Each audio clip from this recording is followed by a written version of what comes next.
আমি এই মুহূর্তে আছি জার্মানির ডুসেলডর্ফ সিটিতে। এখান থেকে আমার যাত্রা শুরু করব নেদারল্যান্ডের উদ্দেশ্যে। আমরা মোটামুটি লেট হয়ে গেছে আজকে, সো আমরা এখন দ্রুত গাড়ি নিয়ে জার্নি পথটা শুরু করব এবং দেখা হচ্ছে গাড়িতে।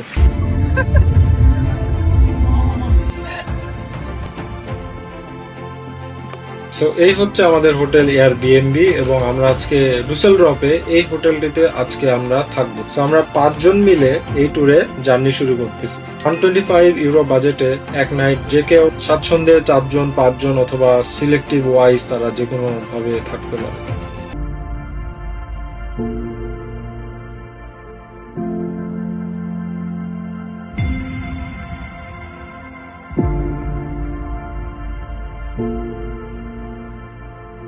Journey to Netherland. সো আমরা এই মুহূর্তে ডুসেলডর্ফে আছি এবং এখান থেকে আমরা ট্রাভেল করব আমস্টারডামে।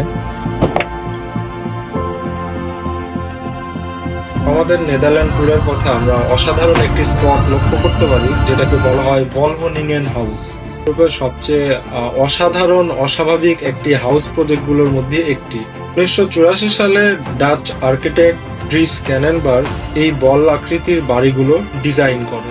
এর লক্ষ্য ছিল প্রকৃতির সাথে সামঞ্জস্য রেখে অবস্থান করা। প্রতিটি বাড়িগুলো দেখতে এক একটি ফুটবলের মতন। ভিতরে প্রায় 55 বর্গমিটার স্পেস রয়েছে, সাথে রয়েছে ছোট লিভিং এরিয়া, বাথরুম এবং রান্নার সুযোগ। মজার বিষয় হলো এগুলা কনক্রিট দিয়ে তৈরি হইলেও এই বাড়িগুলো যথেষ্ট শক্তিশালী এবং এর ভিতরে দাঁড়াইলে মনে হবে আপনি একটি আকাশের স্পেসে রয়েছেন।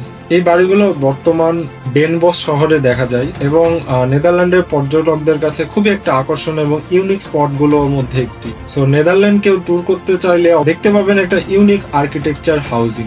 সো বাড়িগুলো দেখতে দেখতেই শেষ করতেছি আমি আজকের ব্লগ। এখানেই দেখা হচ্ছে নতুন ভিডিও নতুন ব্লগে। আসসালামু আলাইকুম।